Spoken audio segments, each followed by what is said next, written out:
I refused to sign a loan for an emergency medical debt, and my stepfather broke my shoulder right there in the kitchen. My mother stood by the sink, dish towel still in her hand, and only said, "You brought this on yourself."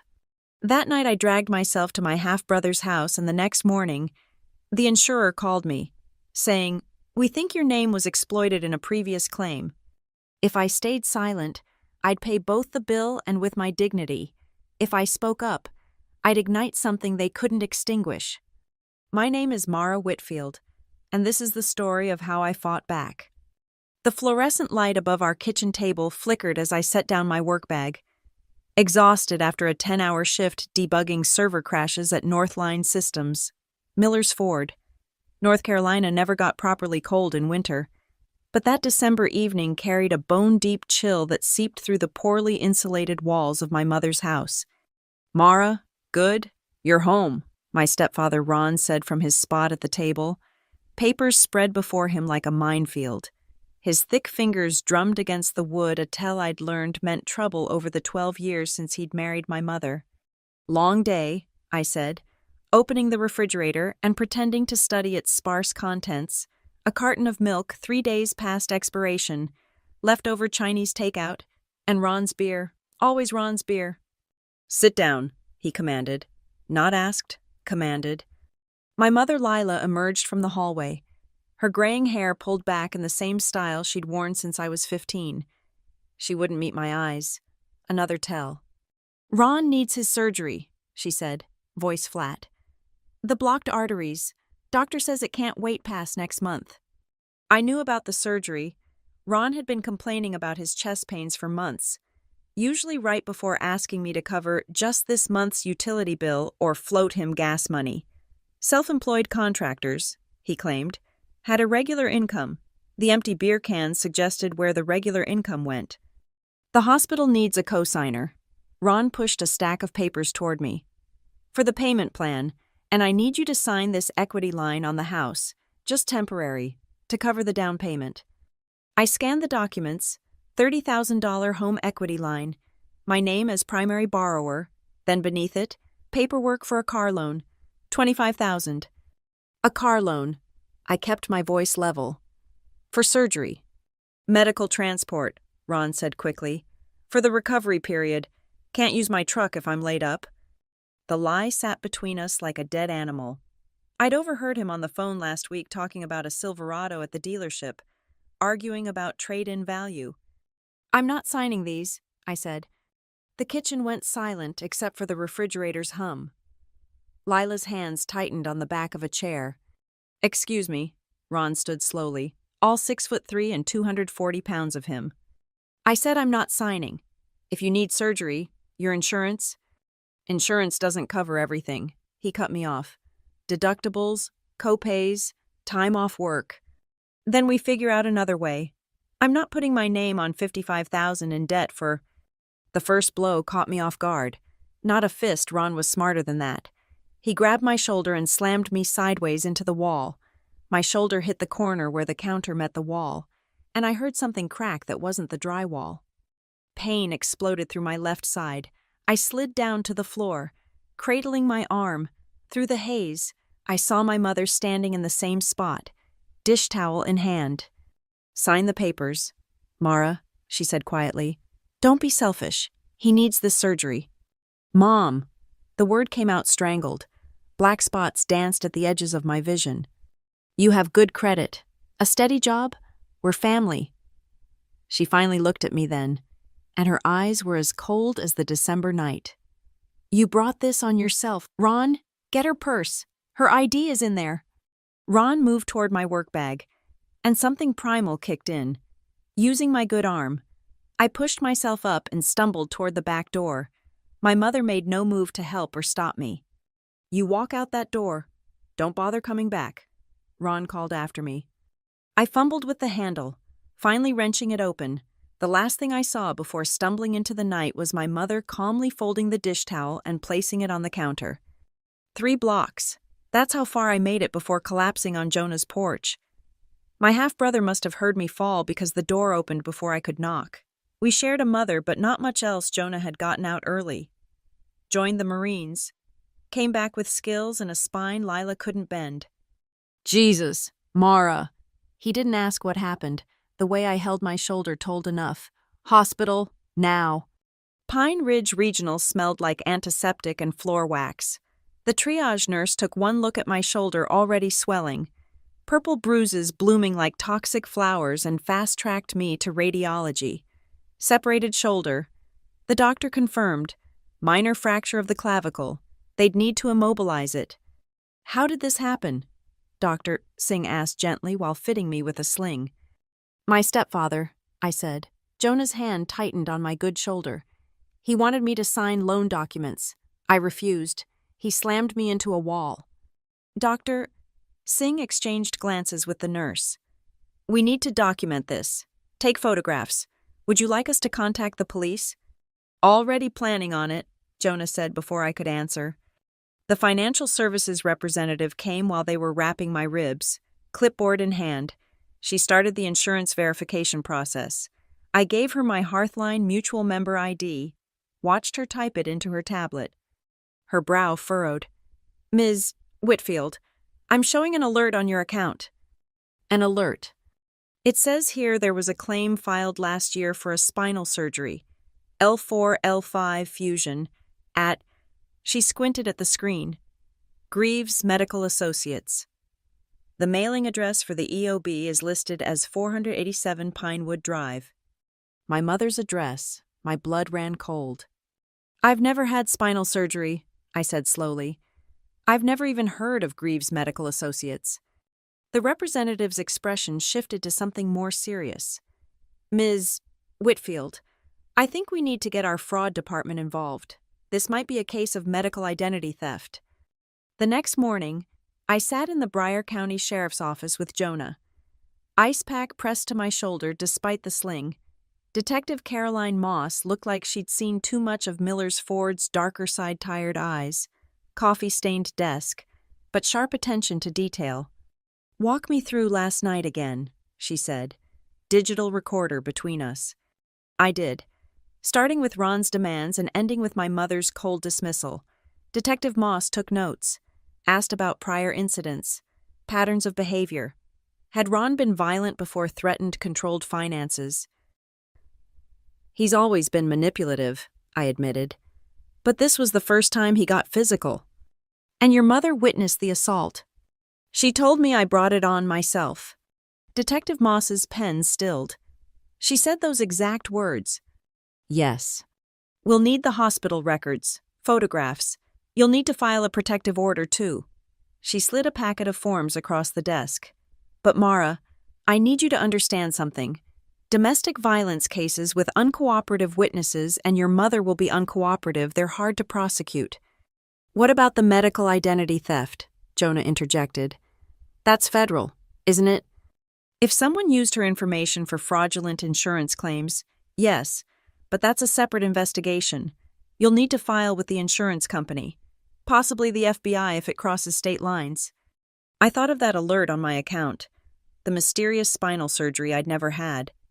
He's been planning this, I said. Ron, using my information, that's why he needed me to sign more loans. He's already maxed out what he could steal without my knowledge. Detective Moss leaned back. Then we document everything, every transaction, every paper trail. These cases live or die on documentation. We spent the rest of the morning photographing my injuries, filing reports, and creating a paper trail that would become my weapon in the war I was about to wage. That evening, barricaded in Jonah's spare room with my laptop, I began my investigation.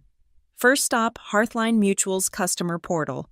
The claim from last year stared back at me. $47,000 for spinal fusion surgery. Approved and paid to Greaves Medical Associates. The procedure date. A Tuesday when I'd been in a Northline Systems conference room, presenting quarterly infrastructure reports to 24 witnesses. I called Hearthline's fraud hotline. After 20 minutes of hold music and transfers, I reached the Special Investigations Unit. My name is Erica Donovan, the investigator said. I'm recording this call for documentation. Can you verify your member ID and date of birth? I did, then explained the situation, the fraudulent claim. The address change I'd never authorized. The assault when I refused to sign more loans. Ms. Whitfield, I'm looking at your file now. The claim was submitted by a broker named Tanner Greaves. He runs Greaves Medical Associates, which isn't actually a medical facility, it's a medical billing service. They typically help underinsured patients navigate claims. By filing fraudulent ones, that's what we need to determine. I see here the prior authorization was supposedly signed by you, and there's a guarantor listed. She paused. Lila Keegan. My mother. She's listed as a guarantor. She's not on my insurance. No, but she provided a verbal financial guarantee over the phone, according to these notes, said she was your mother and would ensure payment of any uncovered portions. The pieces clicked together with sickening clarity. Can you send me everything, all the documentation? I'll need to verify some security questions first. Then yes, Ms. Whitfield, this is now an active fraud investigation. We'll be freezing any payments to Greaves Medical Associates and reviewing all claims associated with their tax ID. Do you have an attorney? I will by tomorrow. Good. And Ms. Whitfield, if someone is pressuring you to sign financial documents through violence, please ensure your safety. Do you have somewhere secure to stay? Yes, I said, looking at Jonah standing guard in the doorway. I do. The next 3 days blurred together in a haze of phone calls, document requests, and legal consultations. I took time off work, telling my supervisor I'd had an accident technically true. Jonah drove me to the bank, the courthouse, the police station, at First National, where Ron had tried to process a home equity loan. We discovered more. This signature, the bank manager said, comparing documents. It's not quite right. See the way your M loops here, but on this loan application from 4 months ago. I didn't sign that, I interrupted. 4 months ago. Denied for insufficient income verification, but it lists you as a co-applicant. Another piece of evidence. Another thread in the web Ron and my mother had woven around my identity. At the courthouse, searching public records, we found 3 more attempts car loans, personal loans, even an application for a business license in my name for something called MK Medical Solutions, all with variations of my forged signature, all listing my mother's address. He's been practicing, Jonah said grimly, studying the signatures, getting better at it. That's when my phone buzzed. Unknown number. The image that loaded made my blood freeze. Jonah's truck. All 4 tires slashed. Sitting in his driveway. The message, stop digging or worse happens. That's my house, Jonah said, looking at his own phone. His security camera app showed the damage in real time. They did this in broad daylight. We called Detective Moss immediately. Witness intimidation. She said, escalation. She recommended I consider protective housing a women's shelter equipped for domestic violence cases. I'm not running, I said. It's not running, she corrected. It's strategic positioning. These shelters have security, legal resources, advocates who know the system. If Ron's getting desperate enough to do this publicly, you need to be somewhere he can't find you. Harbor North looked like any other house from the outside, deliberately nondescript in a quiet neighborhood. Inside, it was a fortress security cameras, reinforced doors, panic buttons, the intake coordinator, a woman named Rachel with kind eyes and steady hands, walked me through the process. You can stay as long as needed, she said. We have legal aid on site, counselors, even job placement help if you need to relocate. I'm not relocating, I said. I'm fighting. Rachel smiled sadly. They all say that at first, the fighters, but sometimes the system is about to work for me, I interrupted. I have documentation, insurance fraud, identity theft. These are federal crimes. That night, in a narrow bed in a strange room, I wrote everything down, dates, times, dollar amounts. The pattern emerged clearly. Ron had been using my information for at least a year, possibly longer. Small tests at first change of address forms, authorized user additions. When those worked, he got bolder, the spinal surgery claim, the loan applications. And my mother had known, had helped. had provided verbal guarantees and forwarding addresses and who knows what else. The next morning brought a new development. Jonah called from a blocked number we'd agreed on security protocols. "Ron's lawyered up," he said. "Some ambulance chaser is sending cease and desist letters, claiming defamation.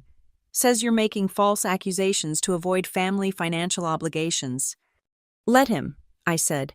"Discovery will be interesting when they see the evidence." But Ron wasn't done escalating. 2 nights later, the shelter's overnight staff smelled smoke.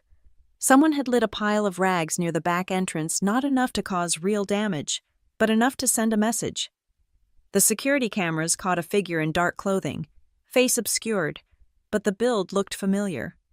Detective Moss arrived within minutes of the 911 call. "This is attempted arson," she said. "Federal crime if it's connected to the witness intimidation. I'm calling the FBI field office." The investigation was expanding, growing tentacles that reached into places Ron hadn't expected. Erica from Hearthline called with updates they'd found more. Tanner Greaves had submitted dozens of suspicious claims, all with the same pattern. Underinsured patients with good credit, guarantors who provided verbal authorization, procedures that may or may not have happened. "We pulled phone recordings," she said. "Your mother called 6 times over 3 months, always identifying herself as Lila Whitfield using your last name, not her married name. She knew exactly what information to provide to bypass our security protocols." "How much?" I asked. "Total? How much did they steal using my name?" "Across all the attempted loans, successful insurance fraud, and identity theft, we're looking at close to $200,000 in attempted fraud. Only about $60,000 actually paid out, thankfully." I thought I'd be angry. Instead, I felt cold, calculating. "What do you need from me to bury them?" "Everything. Every document, every recording, every piece of evidence. We're building a RICO case with the state attorney. Organized fraud ring. Your case broke it open. But you weren't the only victim, just the one who fought back." The legal machine ground into motion. Subpoenas flew. Ron's lawyer tried to intimidate with a civil suit claiming defamation and emotional distress. My lawyer, provided through the shelter's legal aid program, laughed. "He's suing the victim of his assault for reporting it while under federal investigation for fraud." She shook her head. "This is what we call digging your own grave." The FBI interviewed me twice, each session lasting hours. They'd connected Tanner Greaves to a larger network medical billing fraud rings that targeted vulnerable populations, used their information, file false claims, kick back portions to collaborators. My mother and Ron were small fish, but they'd led investigators to bigger prey. "Your stepfather was promised 10% of any successful claims." Agent Morrison explained. "Your mother got 5% for providing information and verbal guarantees. They were working their way up to bigger scores, that's why they needed you to sign those loans. Their handler wanted them to prove they could deliver larger amounts." Their handler? Tanner Greaves answers to someone. We're working on that. The investigation consumed weeks. I lived at the shelter, worked remotely when Northline allowed it, and built my case brick by brick. Jonah visited daily, bringing documents from storage units I'd forgotten about, old lease agreements Ron had used to practice my signature, bank statements showing suspicious transfers. Then Hearthline's investigation unit made the connection that changed everything. The metadata on the forged signatures, the digital fingerprint of the scanned documents, matched a specific model of printer, the serial number traced to a FedEx office location. Security footage showed Ron and Tanner Greaves together, feeding documents into the scanner. "We've got them," Erica called to tell me. "Clear conspiracy to commit fraud. The prosecutor wants to move forward." The first arrest came on a Tuesday morning. I wasn't there, the shelter's security protocol, but Jonah watched from across the street as FBI agents walked Tanner Greaves out of his strip mall office in handcuffs. Box after box of evidence followed. Ron's arrest had to wait for the grand jury, but the investigation froze all his assets. No money for lawyers, no money for bail when it came. The civil suit against me evaporated like morning dew. My mother they arrested at her job, walking her out of the medical office where she worked reception in full view of patients and coworkers. Jonah said she didn't cry or protest, just walked with her head high like she was going to lunch. But arrests were just the beginning. I wanted more. I wanted the system to acknowledge what they'd done, publicly, irrevocably. The insurance commission hearing was set for a Thursday morning in March. 3 months after that night in the kitchen, my shoulder still ached in the cold. I dressed carefully in my one good suit, Jonah beside me in his marine dress blues a show of force. The hearing room was smaller than I'd expected, all wood paneling and fluorescent lights.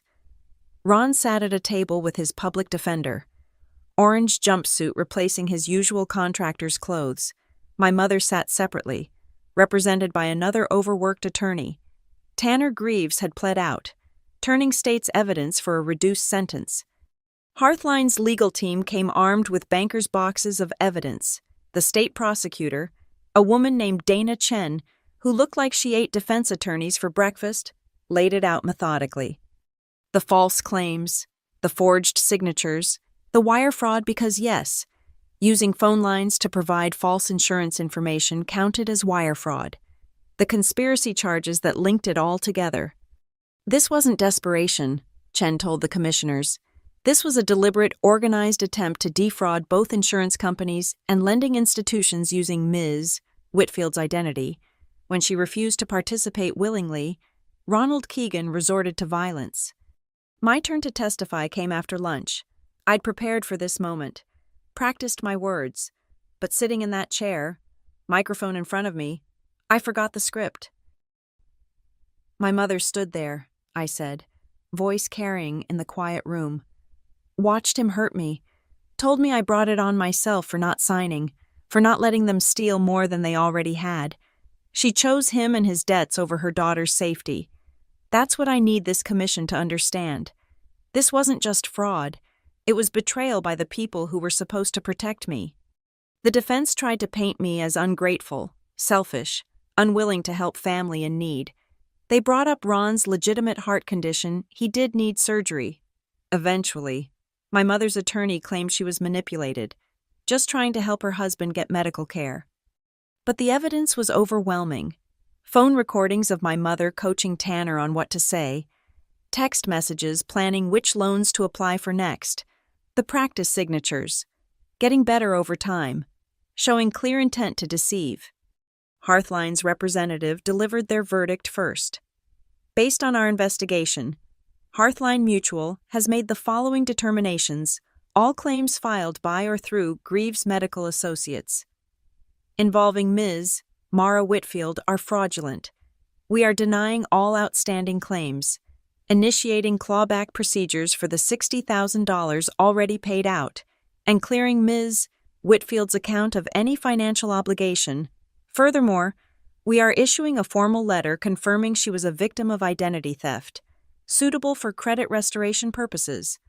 They handed me the letter right there, heavy paper with raised letterhead, official vindication. The criminal verdicts would take months more, but the commission's ruling was immediate. Licenses revoked for Tanner Greaves and his associates, recommendation for maximum prosecution, and then the moment I'd waited for. Mr. Ronald Keegan, the lead commissioner read, based on the evidence presented, you are charged with aggravated assault, identity theft, insurance fraud, conspiracy to commit fraud, and witness intimidation. The bailiffs moved in. The cuffs clicked closed on Ron's wrists, not the plastic zip ties of his initial arrest, but real metal handcuffs, the kind that said, "This is permanent, you're not going home." My mother broke then, not when they read her charges identity theft, fraud, conspiracy, but when she looked at me and saw nothing in my eyes, no forgiveness, no love, just cold satisfaction. "Mara," she called as they led her away. "Mara, please, I'm your mother." I stood slowly, my good hand steady on the table. The court reporter was still typing, capturing every word for the official record. I wanted this documented, wanted it carved in legal stone. "My name," I said, clearly and precisely, "is not a bargaining chip. It's not collateral. It's not something you can steal and sell and trade for your husband's debts. My name is mine." She was still calling for me as they led her out. Ron said nothing, just stared at the table as reality finally hit. Federal charges, federal time, no parole in the federal system. The hearing room emptied slowly, prosecutors gathering evidence boxes, insurance representatives shaking hands, my lawyer discussing next steps. But I sat in that chair until the room was nearly empty, holding that letter from Hearthline. Jonah touched my good shoulder gently. "You ready to go?" "Yeah," I said, standing finally. "Yeah, I'm ready." We walked out into the March afternoon. Miller's Ford spread before us under a Carolina blue sky. 3 months ago, I'd stumbled broken and bleeding to my brother's door. Today, I walked out of that courthouse whole. Not healed, that would take time, but whole. My phone buzzed. An email from Hearthline. The investigation had uncovered 4 other victims in 3 states, because I'd fought back, because I'd refused to sign those papers that night in the kitchen. They'd found the thread that unraveled the whole scheme. "Where to?" Jonah asked, as we reached his new truck insurance had covered the slashed tires. "Eventually." I thought about it. The shelter had been home for weeks, but I didn't need its protection anymore. My apartment waited, but that felt like moving backward. "Let's get coffee," I said finally, "and look at apartment listings, somewhere with better locks." He smiled, understanding. Fresh start, clean slate. My name on a lease that I actually signed. As we drove through downtown Miller's Ford, I thought about revenge, how I'd imagined it would feel savage, vindictive, violent maybe. But real revenge was quieter. It was phone calls to fraud departments and meetings with prosecutors. It was paperwork and evidence and refusing to back down when they tried to scare you into silence. It was watching the system you'd built your trap with close around those who'd tried to trap you. Ron would serve federal time. My mother would serve less. But she'd serve.